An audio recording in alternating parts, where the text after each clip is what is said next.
നീങ്ങ് ഞാൻ പറഞ്ഞു കൊടുക്കട്ടാ. ഇവിടെ ഉണ്ടല്ല ഒരു ഭീകരൻ സാധനത്തിന് നമ്മൾ സ്പോട്ട് ചെയ്തിട്ടുണ്ട് കേട്ടാ. ഭീകരൻ എന്ന് പറഞ്ഞപ്പോ നിങ്ങൾക്ക് മനസ്സിലാക്കണമല്ലോ, ഒരു ഞണ്ടിനെ ഇതിനകത്ത് നമ്മൾ കണ്ടിട്ടുണ്ട്. അപ്പൊ നമ്മൾ എന്താ ചെയ്യാമെന്ന് വെച്ച് കഴിഞ്ഞാല് ഏതായാലും നീ ഒന്ന് പറഞ്ഞു കൊടുത്തത് നമ്മൾ എന്താ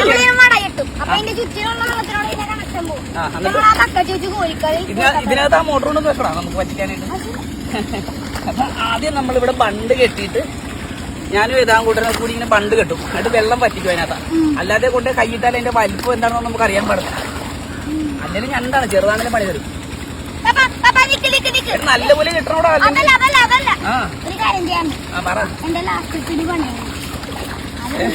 വെള്ളം പറ്റിക്കണമെന്നുണ്ടെങ്കിൽ നല്ല ബണ്ടായിരിക്കണം. ബണ്ട് വെള്ളിഞ്ഞു പോയാ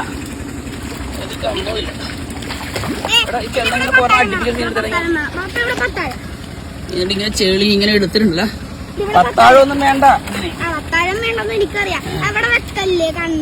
ഇവൻ കളിക്കാനാ വന്നേക്കുന്നൊന്നല്ല, ഞാനും നീയും കൂടി ഇവിടെ കളിക്കാൻ വന്നേക്കണ. ഇപ്പൊ മീൻ കിടപ്പുണ്ടല്ലോ, അത് ഇതിനകത്തേക്ക് ഇട്ടേക്കുവാ. അത് വെള്ളം ഭരിക്കാൻ കൂടെ നോക്കട്ടല്ലേ. ഞാൻ കേറിയതാണ്. മീനുണ്ട് മീനുണ്ട്.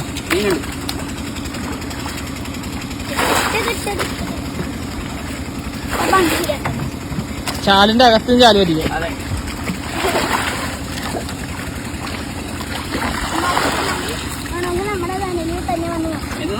ഇമാതിരി കണ്ടനൊക്കെ വേണമെങ്കിൽ നമ്മുടെ ചാനലിൽ തന്നെ വന്നു.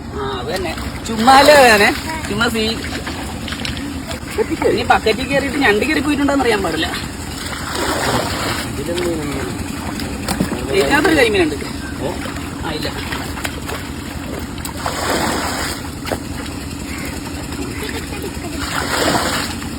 ഈ ഞണ്ടും കരിമീനും കൂട്ടുകാരാണോ? വലിയ കൈയിട്ടാ മീനങ്ങോട്ട് പിടിച്ച മീൻ ഒരെണ്ണം പോയെന്ന് തോന്നണ്ട. ഒരു സൗണ്ട് തെക്കാട്ടാണ് ആളോ ഇരിക്കണത്. പക്ഷെ മാളം കണ്ടിച്ച് അതിന്റെ വലിപ്പം തോന്നണില്ല ചേട്ടാ. അയ്യോ എറിഞ്ഞു വെള്ളത്തിൽ കളഞ്ഞു. ഒരു കിലോപ്പിനെ കിട്ടിയിട്ടുണ്ട്. ഞണ്ടില്ല, ഞണ്ടിനെ കിട്ടിയിട്ടില്ല. ഏതായാലും ഇതിനകത്ത് കൈ ഇടണം നിനക്ക് ഞണ്ടിനെ പിടിക്കാൻ.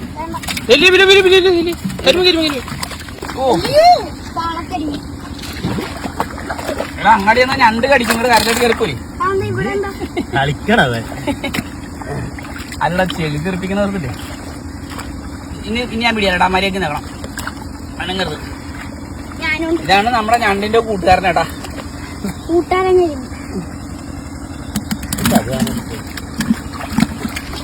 വെള്ളം ഇടല്ലേ ആടാ. ഇത് അങ്ങാടാടാ ആളാ.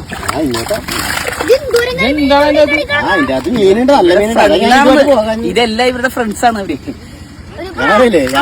കലോട്ട് പോകാനാര് എനിക്കറിയാം. ഇതിലേക്ക് ഇടുവോ? ഞാൻ പോകട്ടെ. ഞണ്ടിനെ ഇളക്കൽ ഇത്തിരി പണിയാണടാ. ഞണ്ടിനെ എടുക്കണമെങ്കിൽ ഈ സാധനം പൊളിക്കേണ്ടി വരും. പൊളിക്കാൻ രക്ഷയില്ല. മറ്റേ ഹുക്കുണ്ടെങ്കിൽ എടുക്കാറുന്നതാ. വലിച്ചൊരു കൊളുത്തുണ്ടാക്കി വലിച്ചിങ് എടുക്കാറുണ്ട്. ഇതിപ്പോ ചൈനക്കാരുടെ കുഴി പോലെ ചൈനക്കാര് കുഴിച്ചു കഴിയുമ്പോ ഇതായാലും മീൻ മതിയല്ലേ. അതുപോലെ സംഭവം മീനിങ്ങനെ വന്നിട്ടിരിക്കുന്നത് അക്ഷയ കുഴിയാണ് കേട്ടാ. കണ്ട ഒരു കുഴിയിൽ ഇത്രയും മീനാ. നിന്റെ പണ്ട് പൊട്ടിയിട്ടുണ്ടാ? ഞാനൊരു പരിപാടിയാ, ഇതിവിടെ പൊളിക്കാം. അതേ നടക്കുള്ളൂ. ഞണ്ട് വാ വാ വാ വാ വാ. മണ്ണില്ലടാ. ഏകദേശം ഉണ്ടല്ലോ. ഏതായാലും ആ ബണ്ട് ചെന്ന് നീക്കി കിടണം. ഇത് അപ്പുറത്ത് കിടണം വലിച്ച്.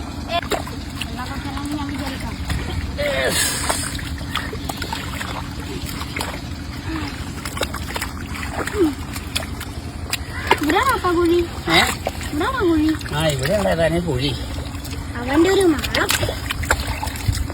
പണ്ട് കുളിക്കല്ലേ, പണ്ട് കുളിക്കല്ലേ. ചെളിയിൽ ചെറുകണ്ട നല്ലടാ. നമ്മള് കുട്ടി പിള്ളേരായി, നമ്മള് പിള്ളേരല്ലേ. അത് കൊള്ളാം. കടി കിട്ടും. ഇവിടെ കരിനാക്കെടുത്ത് വളക്കല്ലേ. അത് മീനാണോ?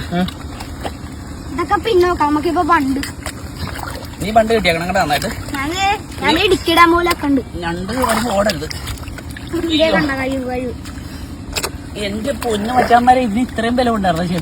ഒന്നാമത് നമ്മ ടയേർഡാന്ന്. രാവിലെ 2 മണിക്ക് ഇറങ്ങിയതാ. 3 മണിയാകുമ്പോ ഇറങ്ങിയതാ.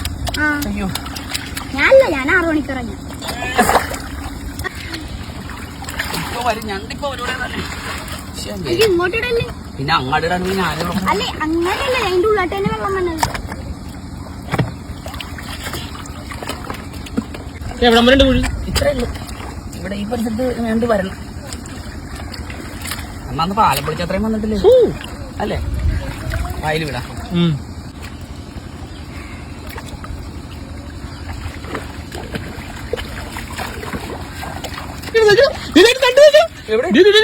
ഓ എന്റെ പൊന്നെ, ഇപ്പൊ ഞാൻ കടി മേടിച്ചു. കാലുകൊണ്ട് മുട്ടണ പൊങ്ങി വന്നിട്ടുണ്ട്. വലുതെന്നൊന്നും പറയാൻ പറ്റില്ല, ഒരു മീഡിയം. കുഴപ്പമില്ല. ആ വന്യ മച്ചാന്മാരെ, ഇവനാണ് നമ്മള് പറഞ്ഞ അമ്മേ. ഇതിന്റെ ബാക്ക് ഷോല്ലടാ, ഞാൻ പിടിച്ചത് തന്നെയല്ലേ ബാക്ക്. ഓ കിടിലനാ കിടിലൻ. ഓ നൈസ്. ഞണ്ടാണ് കഴിക്കല്ലേ ഇടുന്നുണ്ട്.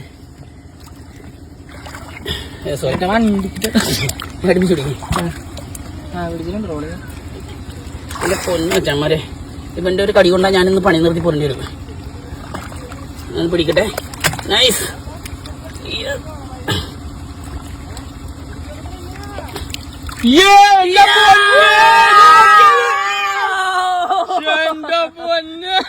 നോക്കിയ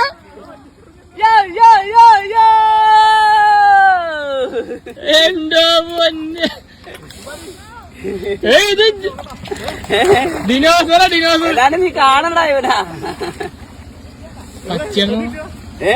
പച്ചയാണ് പച്ച. ഇത് നല്ല പച്ചക്കാലം ഞണ്ടാണ് വെച്ചമാരെ. പച്ചക്കാലം നിങ്ങൾ കാണണ്ട, നമുക്ക് ഇത്രയും വലുത് കാണുമ്പോ തന്നെ അറിയാം. ഓ മഡ്, അയ്യോ മഡല്ലേ,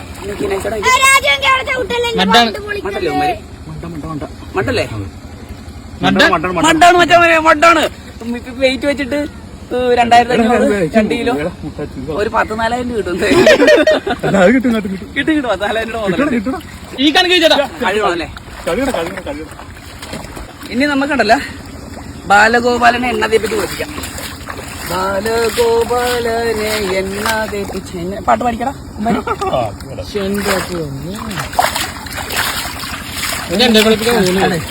എന്റെ ബാലഗോപാലനെ എണ്ണ തേപ്പിച്ച് പാതളി.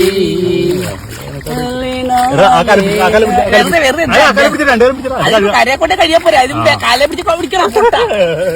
അതിന്റെ കാലൊടിച്ചിട്ടും പോയാൽ പൈസ പോകും കേട്ടാ. മണ്ടത്തൊന്നും മനസ്സിലാക്കല. ഇനി നമുക്ക് കിണറ്റിൻകരയെ പോയിട്ട് ഇവരെ കുളിപ്പിച്ചിട്ട് കെട്ടി വെക്കണം കാണിച്ചാൽ. ഇവനെ ഇങ്ങനെ ഇത്രയും ചെളിയിലിരുന്ന വെച്ചുകൊണ്ട്, ചെളിയിലിരുന്നതും വെള്ളമൊക്കെ പറ്റി വരുന്ന അവസ്ഥയാണല്ലോ. അപ്പൊ അതുകൊണ്ട് തന്നെ ഇവന്റെ അവസ്ഥ ചിലപ്പോൾ മോശമായി പോകാൻ ചാൻസ് ഉണ്ട്. അപ്പൊ നമ്മൾ ഇച്ചിരി നല്ല വെള്ളമൊക്കെ കൊടുത്ത് റെഡിയാക്കിയില്ലെങ്കിൽ ഉണ്ടല്ലോ പൈസ പോകും. ഞണ്ടിനെ എങ്ങനെയാണ് കെട്ടറെന്നാണ് ഇനി അടുത്ത് കാണിച്ചു തരാം. ഇനി നമ്മൾ ഞണ്ടിനെ നേരെ താഴെയിലോട്ട് വെക്കുക. വെക്കുമ്പോ ഇവനിങ്ങനെ നിൽക്കും. അത് നമ്മൾ പതുക്കെ കാല് കൊണ്ട് ഇങ്ങനെ ചവിട്ടി പിടിക്കുക. എന്നിട്ട് കയറ് ഇതിലേക്ക് കൂടി അങ്ങനെ ഇടുക. നേരെ ഫ്രണ്ടിലോട്ട് കൂടി എടുക്കുക. 2 ടൈപ്പ് കെട്ടുണ്ട് കേട്ടാ. ഇത് നല്ല കാല് കണ്ടില്ലേടാ, അതാണാണ് നല്ല കാല്. ഇത്രയും സൈസല്ലേ കാല്. ഇനി വേണമെങ്കിൽ നമുക്ക് ഇങ്ങനെ കൂടി എടുക്കാം, അല്ലെങ്കിൽ ഇതിങ്ങനെ കൂടി എടുക്കാം. അപ്പൊ ഇങ്ങനെ കൂടി എടുത്തിട്ട് നമ്മൾ എന്താ ചെയ്യണമെന്ന് വെച്ചാൽ നേരെ ഞണ്ടിനിങ്ങനെ മറിച്ചിങ്ങാട് പിടിക്കുക. ഈ ബാക്കിലെ ഇതിന്റെ ഇപ്പുറത്തെ കൂടി എടുത്തേനട്ടാ. ഈ ബാക്കി 4 കാലും ഇങ്ങോട്ടും 1 കാലും ഇങ്ങോട്ടും. എന്നിട്ട് നമ്മൾ ഇങ്ങനെ അങ്ങോട്ട് നല്ല ടൈറ്റ് ആക്കുക. ഇതിങ്ങനെ കെട്ടിവെക്കുന്നത് എന്തിനാണെന്ന് വെച്ച് കഴിഞ്ഞാൽ ശരിക്കും നമ്മളെ ഞണ്ട് കടിക്കാണ്ടിരിക്കാനല്ല കേട്ടാ, അതൊരു കാര്യം. പക്ഷെ പ്രധാനപ്പെട്ട സംഭവം എന്ന് വെച്ച് കഴിഞ്ഞാൽ ഇതിന്റെ കാല് ഒടിഞ്ഞു പോകരുത് ഒരു കാരണവശാലും. കാലൊടിഞ്ഞു പോയ ഞണ്ടിന് പിന്നെ വില കിട്ടിയല്ല. ഇപ്പൊ ഇതിന് കിലോയ്ക്ക് ഒരു 2300 2400 രൂപ വിലയുള്ള സാധനമാണ്. എക്സ്പോർട്ട് ചെയ്യണ സാധനമാണ്. ജീവനോടെ കടൽ കടന്നു പോണ വളരെ കുറച്ച് ജീവികളിൽ ഒരു പ്രധാനപ്പെട്ട സാധനമാണ് ഞണ്ട്. അപ്പൊ അതുകൊണ്ട് തന്നെ അംഗഭംഗം ഒന്നും വരാൻ പാടില്ല. ഒരു ചെറിയ കുഞ്ഞു കാല് പോലും പോകാൻ പാടില്ല. ഞണ്ടിന്റെ ഒരു സംഭവം എന്ന് വെച്ച് കഴിഞ്ഞാല് എന്തെങ്കിലും ചെറിയൊരു സംഭവം ഉണ്ടെങ്കിൽ ഈ കാലിവൻ വിടിയിച്ച് കളയും. അങ്ങനെ ഒരു പരിപാടിയുണ്ട്. നമ്മളെ ആക്രമിച്ചിട്ടുണ്ടല്ലോ ഈ ഞണ്ടവൻ അവിടെ കാല് പിടിച്ചിട്ട് അവൻ എസ്കേപ്പ് അടിക്കും. അപ്പൊ അങ്ങനെ ചെയ്തു കഴിഞ്ഞാൽ പിന്നെ നമുക്ക് നമ്മുടെ കാശ് പോയി. ഇത്രയും കഷ്ടപ്പെട്ട് വെറുതെ പോയി. ഇനി ഇതിനെ നല്ല വെള്ളം കൊടുത്തൊന്ന് റെഡിയാക്കണം.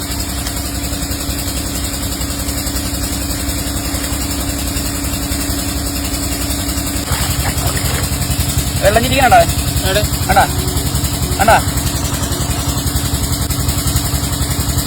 കണ്ടോ വെള്ളം ചീറ്റിക്കണുണ്ടാവേ ആ കൊട്ടെ ഒരു കയറിട്ട് കെട്ടിയിട്ട് അവിടെ ഇട്ടാ മതി തൂക്കിയിട്ടാ മതി.